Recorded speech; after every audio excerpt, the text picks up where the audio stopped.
Hola a todos, bienvenidos a este nuevo análisis.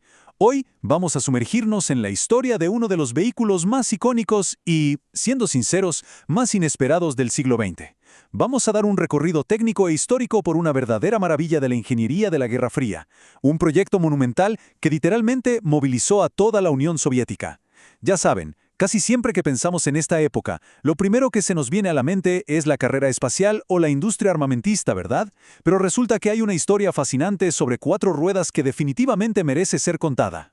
A ver, empecemos con un misterio bastante curioso. Imagínense tratar de conectar la elegancia de un premio de diseño italiano, la simplicidad absoluta de una llave de 13 milímetros y el acero pesado de la industria soviética. Suena como un rompecabezas imposible, ¿no? Bueno, la pieza que une todo esto es el VAZ-2101, o como se le conoce cariñosamente, el Kopeika, en honor a esa pequeña moneda soviética. Esta máquina increíble logró ser un puente entre dos mundos ideológicamente súper opuestos y pasó de ser un simple medio de transporte a convertirse en el símbolo definitivo del progreso industrial de toda una nación. Y para entender la magnitud de este proyecto, solo necesitamos un número, 800. Así es, 800 modificaciones de ingeniería. Ese fue el tremendo esfuerzo requerido para tomar un vehículo europeo súper delicado, que por cierto acababa de ser coronado como el auto del año, y transformarlo en un sobreviviente soviético rudo, tosco y prácticamente indestructible. O sea, no fue un simple retoque superficial ni un cambio estético. Fue una reingeniería exhaustiva, de pies a cabeza, para asegurar que el auto sobreviviera a condiciones extremas que sus creadores originales jamás se imaginaron.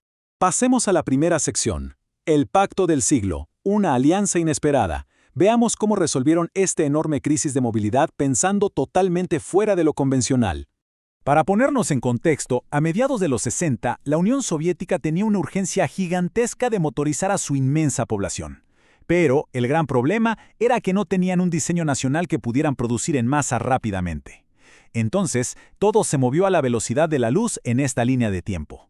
En 1966, el gobierno soviético y la italiana Fiat firman un acuerdo sin precedentes para construir una planta gigante desde cero en Togliatti.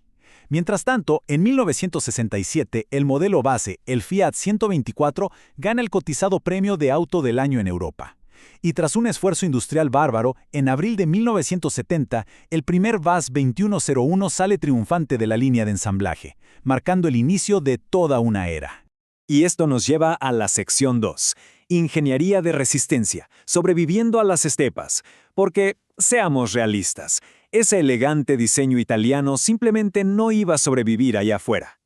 Aquí es donde la ingeniería de fuerza bruta entra en acción, y la diferencia entre el modelo original y la versión soviética es impresionante. Fíjense en esto, el VAZ-2101 ganó casi 100 kilos de peso solo en refuerzos estructurales.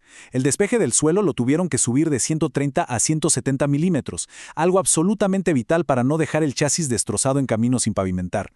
Pero sin duda alguna, el detalle que más me vuela la cabeza es el arranque. Mientras el italiano era totalmente eléctrico, a la versión soviética le agregaron, escuchen bien, una manivela de arranque manual, una necesidad absoluta para cuando las baterías colapsaban y se congelaban en pleno invierno siberiano.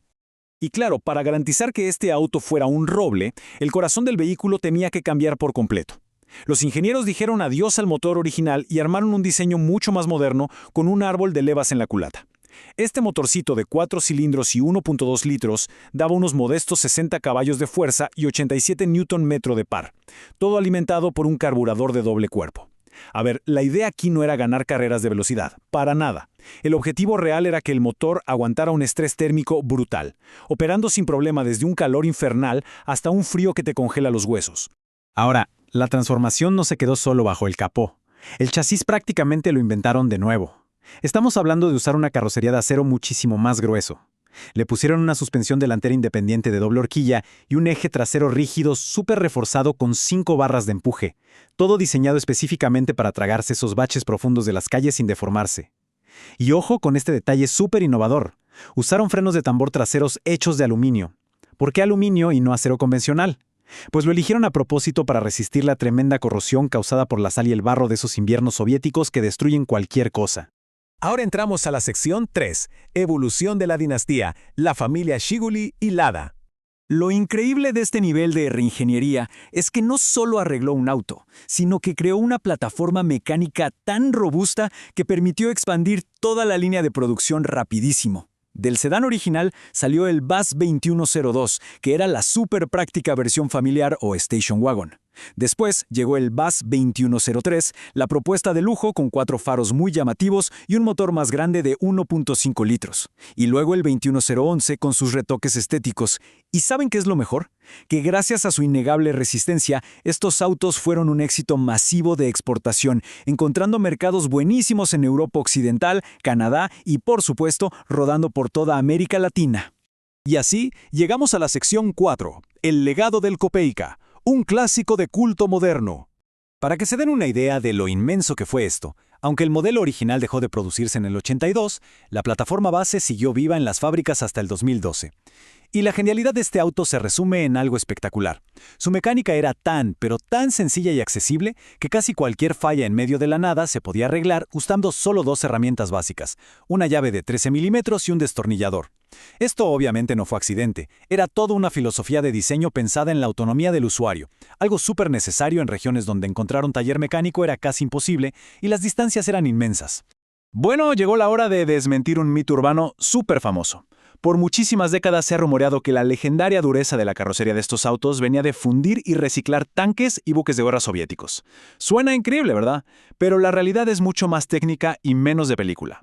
Esa dureza excepcional venía en realidad del uso exclusivo del acero de Magnitogorsk. Estamos hablando de un material soviético laminado en frío de altísima calidad, que de hecho superaba por mucho los estándares europeos que se pedían en la época para los autos de pasajeros. Y justamente esta combinación exacta entre tener una mecánica súper sencilla junto con materiales industriales de resistencia pesada le ganó rápidamente un apodo mundialmente famoso, el tanque con ruedas. Es precisamente esta reputación de ser un vehículo verdaderamente indestructible la que explica de forma clara por qué hoy, en pleno siglo XXI, todavía vemos una enorme cantidad de estos autos rodando y siendo el transporte principal para miles de personas en Europa del Este y en las calles de Cuba. Así que, dejando atrás esta increíble historia de transformación del Copeica, uno no puede evitar preguntarse qué nos depara el futuro automotriz. Considerando que los vehículos de hoy son básicamente supercomputadoras sobre ruedas, repletos de pantallas, sensores ultradelicados e interfaces cerradas, ¿creen que alguna vez volveremos a ver una máquina capaz de sobrevivir el paso de las décadas usando solo un destornillador y una llave inglesa? Es una reflexión muy provocativa sobre qué significa realmente la durabilidad y nos deja un testimonio rotundo de la ingeniería de supervivencia que definió a toda una época. Gracias por acompañarnos en este análisis.